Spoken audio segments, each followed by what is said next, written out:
자, 안녕하십니까. 승구세어의 승구입니다.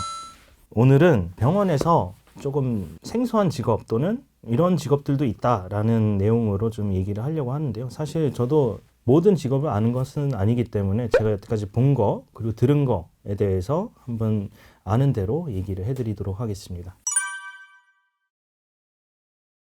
이제 병원은 여러 직업군들이 존재하는데 아무래도 병원의 사이즈에 따라서 조금 다 다릅니다. 그래서 큰 병원일수록 분류가 조금 더 세부적으로 더 많은 직업들이 이루어져 있고 심지어 다 자격들이 있는 그런 직업들이라서 그런 것들을 차례대로 얘기를 해보자면 뭐 보건의료정보관리사 아니면 뭐 응급처치사, 응급구조사, 의공기사, 임상영양사 뭐 심리사도 있고 그리고 영양사 일반 영양사도 계시고 간호조무사 음악치료 하시는 분들 아니면 물리치료 하시는 분들 뭐 아무튼 너무 많습니다. 너무 많은데 이 중에서 조금 생소했던 것들을 한 번씩 소개해 드릴게요. 처음에 얘기했던 보건의료정보관리사는 간단하게 얘기해서는 수술 기록, 환자의 입퇴원 기록들을 관리하고 기록하는 사람이에요. 의료 정보들을 의사 선생님께서 기록해 주시고 한 것들을 환자가 돈을 제대로 내고 갔는지 환자가 전부를 내지는 않잖아요. 그래서 나라에서 어느 정도를 보험비라고 해서 뭐 이렇게 내주는데 그것들을 산정해서 신고를 하는 겁니다. 그 신고한 돈이 이제 병원으로 들어오는 거죠. 아무나 할 수 있는 게 아니고 대학교에서 그 전공을 취득하고 또는 뭐 이제 자격을 취득을 해야겠죠. 다음에 응급구조사. 응급구조사는 사실은 작은 병원에는 거의 없다고 보시면 돼요. 왜냐하면 작은 병원들에서는 아무래도 응급하신 분들이 올 이유가 없기 때문이죠. 그래서 큰 대학병원 또는 큰 병원급에서는 응급실이 있는 병원 또는 응급실이 없어도 응급구조사가 있을 확률이 매우 높아요. 응급구조사라는 거는 말 그대로 응급으로 이렇게 처치를 할 수 있는 사람을 말하는 거고 이것도 마찬가지로 국가 시험이 있기 때문에 자격을 취득한 사람만이 응급구조사를 할 수 있는 것이죠. 의공기사.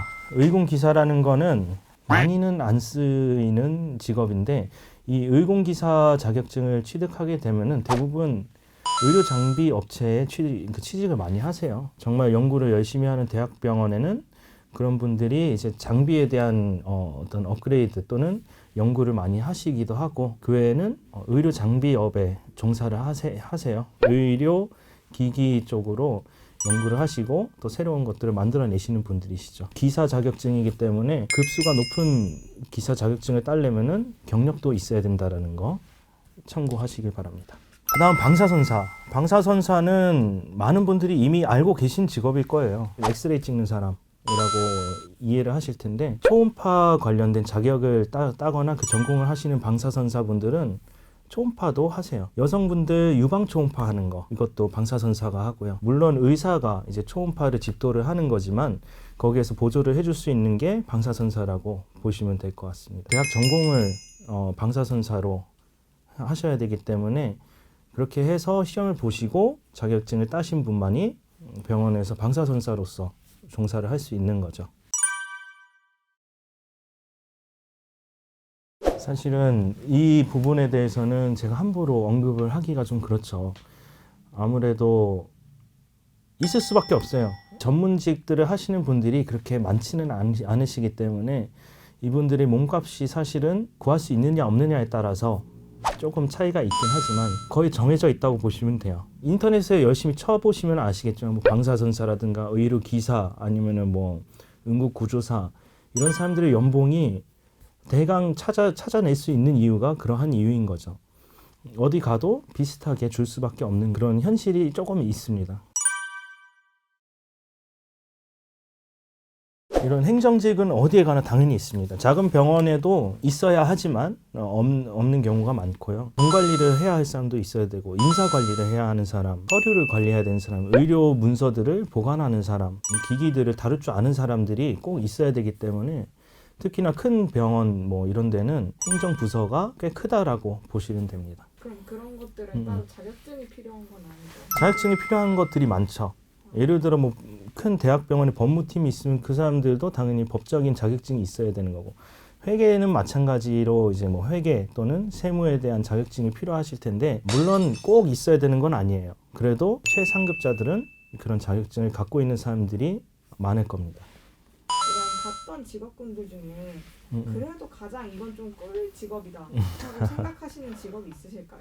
그거는 어떻게 보면은 다 사람마다 생각이 달라요. 일을 하다 보면 원무과에서 일하는 사람들은 자기께 제일 힘들고 남이 제일 쉬워 보이고 이런 부분이 있는데, 제가 이제 IT 쪽에서 업무를 해봤기 때문에 대학병원에서 컴퓨터들을 뭐 관리하는 사람이 제일 꿀집 직업이라고 생각을 합니다. 사실상 컴퓨터를 모든 사람이 잘 다룬다면은 컴퓨터가 고장날 일도 없고, 고장도 아닌 경우가 정말 많거든요. 이 컴퓨터를 고쳐주거나 관리하시는 분들이 꿀직업이라고는 저는 개인적으로 생각해요. 반대로 좀 육체적으로나 정신적으로나 좀 그래도 가장 이건 진짜 너무 힘들다, 내가 봐도 이걸 안 하고 싶다 하는 직업이 좀 있을까요? 이거는 제가 직접 해본 게 아니라서 이제 들어봤던 것 중에서 제일 힘들어 보였던 게, 아무래도 뭐 전 부서나 마찬가지지만 여성분들이 직원들이다 보니까 환자분들이 조금 이렇게 성추행하는 경우가 있는데, 그 중에서도 초음파 같은 경우는 영상을 잘 받아야 되기 때문에 불을 끄거든요. 엑스레이 찍을 때에도 남자분이 상체를 벗고 가슴, 흉부 엑스레이를 찍는 경우가 많아요. 또는 검사를 받기 전에 간호조무 또는